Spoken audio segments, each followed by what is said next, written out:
My dear student, English and new চ্যানেলে তোমাদের স্বাগত জানাই। আজকে আমাদের যে টেন্সের সিরিজটা নিয়ে আমরা যে আলোচনা করছিলাম, সেই আলোচনা পর্বের আজকে আমাদের আলোচ্য বিষয়বস্তু পাস্ট পারফেক্ট টেন্স। তো my dear student, past perfect tense নিয়ে আমরা আজকে আলোচনা করব।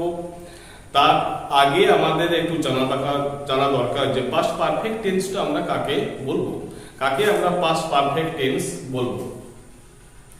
অতীতকালে দুটো কাজ হবে, অর্থাৎ অতীতকালে দুটো কাজ হবে, একটা আগে হবে একটা পরে হবে। ঠিক আছে, অতীতকালে দুটো কাজ হবে, একটা আগে হবে একটা পরে হবে। যেটা আগে হবে সেটা পাস্ট পারফেক্ট টেন্স, আর মাই ডিয়ার স্টুডেন্ট যেটা পরে হবে সেটা সিম্পল পাস্ট টেন্স বা পাস্ট ইনডিফিনাইট টেন্স। ঠিক আছে, তো এটা একটা খুবই গুরুত্বপূর্ণ টেন্সের ব্যাপার, খুবই গুরুত্বপূর্ণ, খুবই ইম্পর্টেন্ট একটা ব্যাপার। এই টেন্সটা নিয়ে আমাদের ভালোভাবে জেনে রাখা দরকার যে পাস্ট পারফেক্ট টেন্স মিন্স অতীতকালে দুটো কাজ হবে, একটা কাজ আগে হবে একটা কাজ পরে হবে। যে কাজটা আগে হবে সেটাকে বলবো পাস্ট পারফেক্ট টেন্স, যেটা পরে হবে সেটা হচ্ছে past indefinite tense or simple past tense. ঠিক আছে, এরপর দেখো আমরা জেনে নিই যে পাস্ট পারফেক্ট টেন্সের গঠন কি রকম হবে, অর্থাৎ যখন আমরা ট্রান্সলেশন করতে যাব তখন পাস্ট পারফেক্ট টেন্সের গঠন কেমন হবে না, প্রথমে সাবজেক্ট হবে, তারপরে একমাত্র Bibhab this is called had. ঠিক আছে, তো এখানে একটাই বিভাব সেটা হচ্ছে হ্যাড, অর্থাৎ আই থাকলেও হ্যাড, হি থাকলেও হ্যাড, দে থাকলেও হ্যাড। তো প্রথমে সাবজেক্ট, তারপরে হ্যাড, তারপর কি হবে না ভার্বের থার্ড ফর্ম, অর্থাৎ যেটাকে আমরা বলি পাস্ট পার্টিসিপল ফর্ম। তো এই হচ্ছে গঠন, এই গঠন নিয়ে আমরা এগিয়ে যাব। তারপর যেটা হবে সেটা কি না, তার পরের অংশ যেটা হবে সেটা simple past tense. Simple past tense নিয়ে আমরা এর মধ্যে আলোচনা করেছি, সেখানে পুরনো ভিডিওগুলোতে গেলেই তোমরা পেয়ে যাবে সিম্পল পাস্ট টেন্স বা যেটাকে আমরা বলছি পাস্ট ইনডিফিনাইট টেন্স। তো দেখে নাও, বললাম অতীতকালে দুটো কাজ হবে, একটা আগে হবে একটা পরে হবে। যেটা আগে হবে সেটা পাস্ট পারফেক্ট টেন্স, যেটা পরে হবে সেটা সিম্পল পাস্ট টেন্স বা পাস্ট ইনডিফিনাইট টেন্স। তো যাই হোক, দেখো যে এক্সাম্পল গুলো আমি পড়ে লিখেছি যে অমিত বাড়ি আসার আগেই নীলিমা চলে গেল, অর্থাৎ দুটো কাজ হয়েছে। অমিত বাড়ি এসেছে একটা কাজ, নীলিমা চলে গেছে একটা কাজ। ঠিক আছে, এখন দেখো অমিত বাড়ি এসেছে একটা কাজ, নীলিমা চলে গেছে। ঘটনাটা কি বলছো, অমিত বাড়ি আসার আগেই নীলিমা চলে গেল, অর্থাৎ অমিত বাড়ি আসার আগেই নীলিমা চলে গেছে, অর্থাৎ নীলিমা চলে যাওয়াটা এটা আগে হয়েছে। আর সেকেন্ড অর্থাৎ দ্বিতীয় স্থানে যে কাজটা হচ্ছে সেটা কি না, সেটা হচ্ছে তোমার অমিত বাড়ি আসা, অর্থাৎ অমিতের বাড়ি আসা একটা কাজ, নীলিমা চলে যাওয়া আর একটা কাজ। এখানে দেখছি কি না, নীলিমা চলে গেছে সেটা আগে হয়েছে, তারপর অমিত এসেছে, অর্থাৎ নীলিমা চলে গেছে এটা আগে হয়েছে, অর্থাৎ এটা পাস্ট পারফেক্ট টেন্স। আর যখন অমিত বাড়ি এসেছে সেটা পরে হয়েছে, তাহলে এটা হচ্ছে সিম্পল পাস্ট টেন্স। অর্থাৎ যেটা আগে হলো নীলিমা চলে গেছে, this is called past perfect tense. Nilima চলে গেছে এটা হচ্ছে পাস্ট পারফেক্ট টেন্স। তাহলে কি লিখবো ট্রান্সলেশনে, লিখবো কি না নীলিমা সাবজেক্ট হয়েছে এবং কি দরকার, হ্যাড দরকার, অর্থাৎ নীলিমা হ্যাড চলে গেল। চলে যাওয়ার ইংরেজি হচ্ছে কি না, চলে যাওয়ার ইংরেজি হচ্ছে গো, তার পাস্ট পার্টিসিপল ফর্ম বা ভার্বের থার্ড ফর্ম গো ওয়েন্ট গন, অর্থাৎ নীলিমা হ্যাড গন, নীলিমা চলে গেল। এরপর কখন না, দেখো আগেই, এই আগেই কথাটা আছে, এই আগেই কথাটার জন্য আমরা কি লিখবো, আগে ইংরেজি হচ্ছে বিফোর। তো লিখলাম বিফোর, তো নীলিমা হ্যাড গন, তারপর কি লিখছি না বিফোর। এরপর পরের অংশটা অর্থাৎ অমিত বাড়ি আসা, যেটা পরে হয়েছে, যেটা পরে হয়েছে অর্থাৎ সেটা simple past tense or past indefinite tense. তো যেটা পরে হয়েছে সেক্ষেত্রে কি লিখবো, সেক্ষেত্রে লিখবো অমিতের বাড়ি আসা, তাহলে লিখবো কি না অমিত।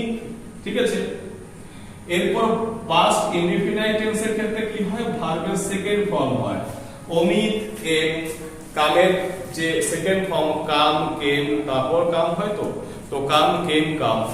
তো সেক্ষেত্রে কি হলো, ভার্বের সেকেন্ড ফর্ম হচ্ছে কেম। তো অমিত কেম কোথায় এসেছিল না বাড়ি, হোম। তাহলে কি দাঁড়ালো দেখে নাও যে নীলিমা হ্যাড গন, নীলিমা চলে গেল, বিফোর আগেই অমিত কেম হোম, অর্থাৎ অমিত বাড়ি আসার আগেই। Nilima had gone before Amit came home. Nilima had gone, এই পোরশনটা আগে হয়েছে, এটা যেহেতু আগে হয়েছে তাই এটাকে আমরা বলবো past perfect tense. Past perfect টেন্সের নিয়ম সাবজেক্ট, তারপরে হ্যাড, তারপরে মূল ভার্বের পাস্ট পার্টিসিপল ফর্ম। আগের জন্য করেছি বিফোর, যদি পরেই হতো তাহলে হতো আফটার।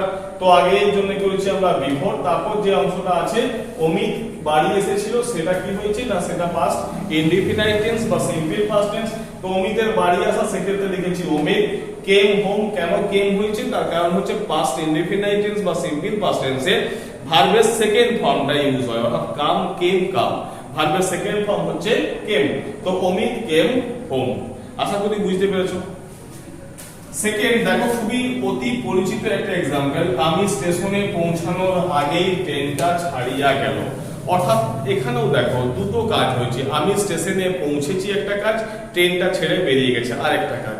অর্থাৎ অতীতের দুটো কাজ হয়েছে, যেটা আগে হয় this is called past perfect tense, আর যেটা পরে হয় দিস ইজ কল্ড পাস্ট যে সিম্পল পাস্ট বা পাস্ট ইনডিফিনাইট টেন্স। তো দেখো, তো যেহেতু আমি স্টেশনে পৌঁছানোর আগে ট্রেনটা ছাড়িয়ে গেল, তো ট্রেনটা ছাড়িয়ে গেল এটা আগে হয়েছে, ট্রেনটা ছাড়িয়ে গেল এটা আগে হয়েছে।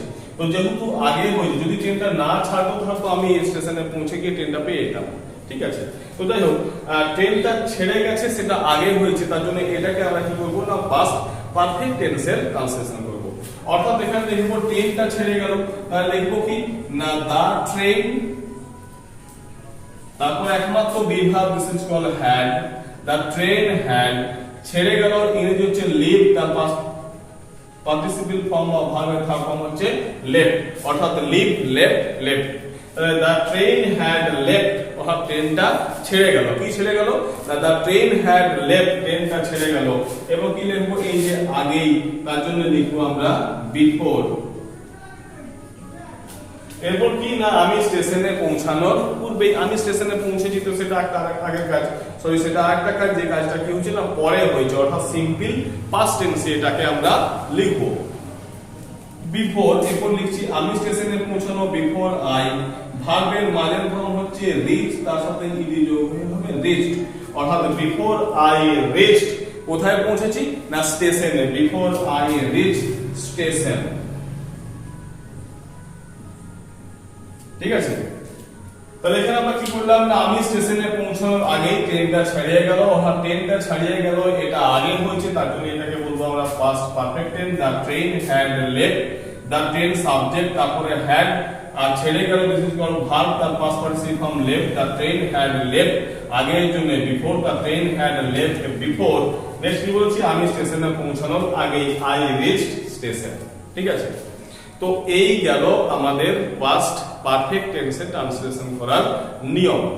এরপর ধরো যদি আমি বলি একটা एग्जांपल তোমরা এটা নিয়ে আমরা আলোচনা করি, তাহলে কি দেখা যাবে একটা एग्जांपल সাপোজ ধরো খুবই পরিচিত, আমরা সবাই এটাকে আগেও পড়েছি, তোমরাও শুনে থাকবে, খুবই পরিচিত একটা উদাহরণ, যে ডাক্তার আসার আগেই রোগীটা মারা গেল। খুবই পরিচিত একটা एग्जांपल, ডাক্তার আসার আগেই রোগীটি মারা গেল। অর্থাৎ দুটো কাজ হচ্ছে, ডাক্তারবাবু এসেছেন একটা কাজ, রোগীটা মারা গেছে আরেকটা কাজ।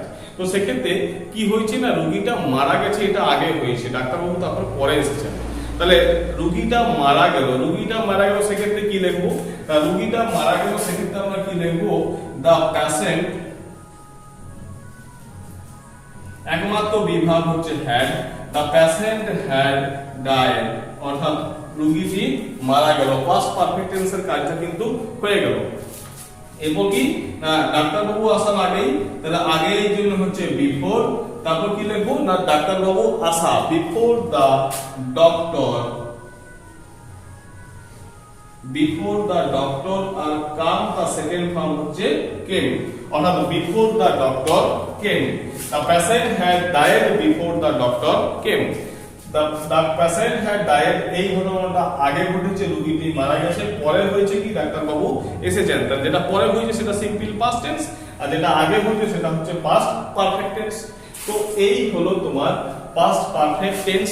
পাস্ট পারফেক্ট টেন্স আমরা জানলাম কাকে বলে, পাস্ট পারফেক্ট টেন্সের গঠন জানলাম, প্রথমে সাবজেক্ট, তারপরে একমাত্র Bibhab this is called had, তারপর মূল ভাবে পাস্ট পার্টিসিপল ফর্ম, তারপর কি করতে হয় বিফোর থাকলে আগেই হলে বিফোর বা পরে হলে আফটার কনজাংশন এই এটা ইউজ করতে হয় বিফোর বা আফটার। তারপর যে পরবর্তী যেটা আমরা লিখবো সেটা হচ্ছে সিম্পল পাস্ট টেন্স বা পাস্ট ইনডিফিনাইট টেন্স। তো সেক্ষেত্রে পাস্ট ইনডিফিনাইট টেন্সের ক্ষেত্রে নিয়মটা কি, প্রথমে সাবজেক্ট, তারপর ভার্বের মাঝের ফর্ম, তারপরে যেটা থাকে অবজেক্ট সেটা আমাদেরকে লিখতে হয়। যেমন কি বলছি before the doctor came, the doctor হচ্ছে সাবজেক্ট আর কামের মাঝের ফর্ম হচ্ছে কেম, বিফোর দ্য ডক্টর কেম। তো এই হলো আমাদের পাস্ট পারফেক্ট টেন্স। তো পাস্ট পারফেক্ট টেন্স নিয়ে আমরা আলোচনা করলাম। যদি পাস্ট পারফেক্ট টেন্স নিয়ে বুঝতে কারো কোনো সমস্যা থেকে থাকে বা অসুবিধা থেকে থাকে তাহলে অতি অবশ্যই কমেন্ট করে জানিও। তোমাদের কমেন্টের অপেক্ষায় থাকলাম। Thank you.